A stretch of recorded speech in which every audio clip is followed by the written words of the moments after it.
How do you know when you're renting a limo that you're going to get what you pay for? Or does a particular price equal a certain quality? Like, should I count on a certain level of quality in a car when I am paying, say, $110 an hour? And last night I found out here in Portland exactly what $110 an hour got me in I believe it was a 2003 Excursion that had a 200-inch stretch, and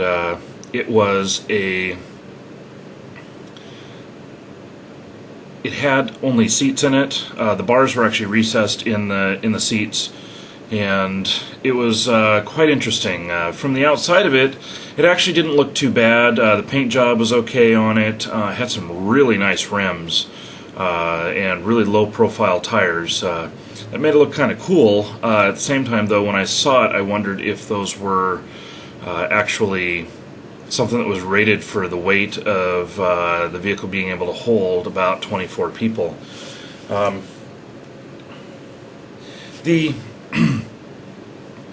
What a disaster this car was.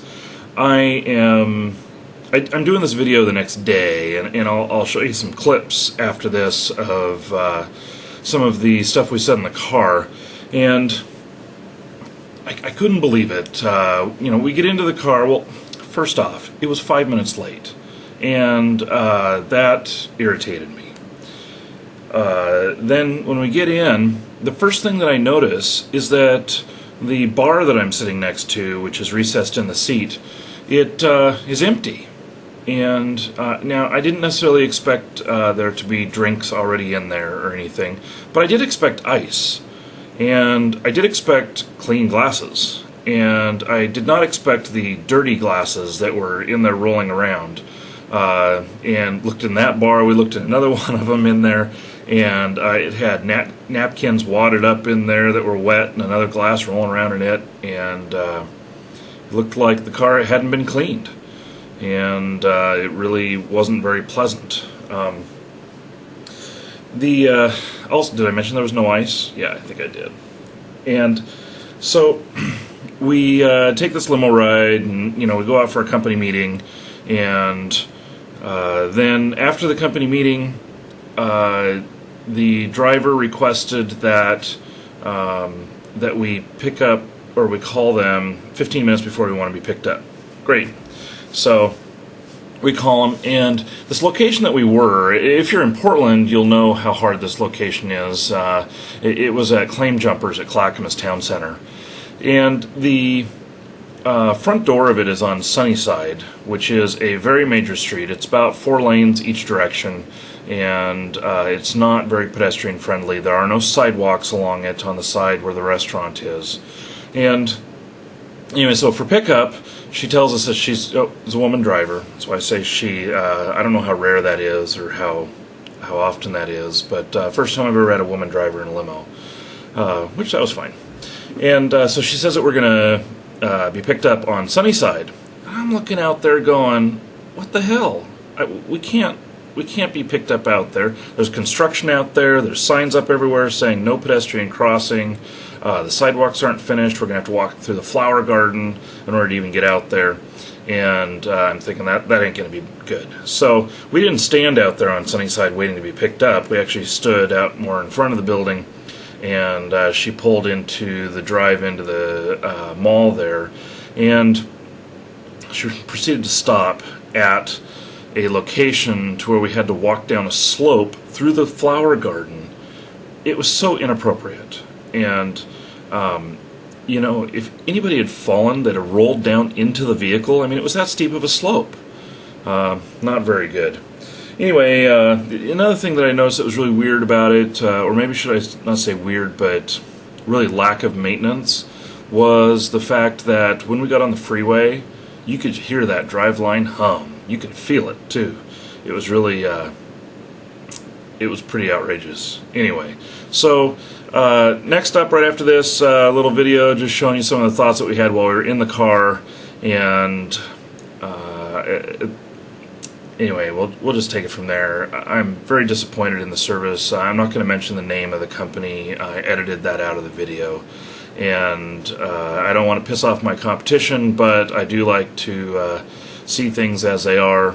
And I have rented from this company before. I had forgotten that I had before. I would not have rented from them again. Our first experience was okay.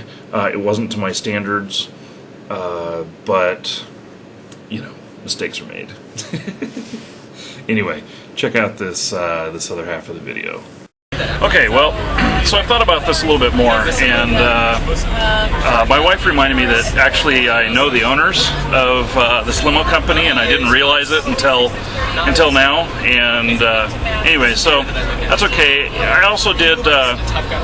I asked Aaron, one of the guys working on our limo stuff, what the rate was we paid for this car, and actually it's $110 an hour, which in this area it is a $110 an hour car. The only thing is that there are some issues with it, you know, like the light cover is missing up here. You can compare it to the light cover over here, and the air ducts, well, it's really hard to see in there. You can't really see it, but basically it's a hole in the wall is what the air duct is now. And no ice, stuff like that. There should have been ice in here. But anyway, so this is just a ramming of all the seats all the way down along. You know, the bars are inside the seats, and so this is built for capacity, not necessarily as much luxury, which is okay. And the only thing that's not okay, though, which I saw a study in LCT magazine, and the study said that the number one irritation of customers about their limo company is them being late. And unfortunately, our limo was 5 minutes late, and admittedly, there was an issue with parking out in front of our place, but we didn't see him drive by until 5 minutes late, even though we were watching. Anyway, Dennis, you have any comments about this ride? Sure. One of the things I like to do about business is if you're going to do something, you do it right, and this isn't done right. The car is like a person who looks good at night in a bar and doesn't the next morning. Yeah, this one doesn't show off too well in the light. There's not enough attention to detail in this, even for a $110 an hour car. That's all I have. Yeah. Okay, so anyway, Dennis is our resident expert. He's my operations manager, and he's looked up, he knows all the laws, and what he doesn't know, he figures out and everything.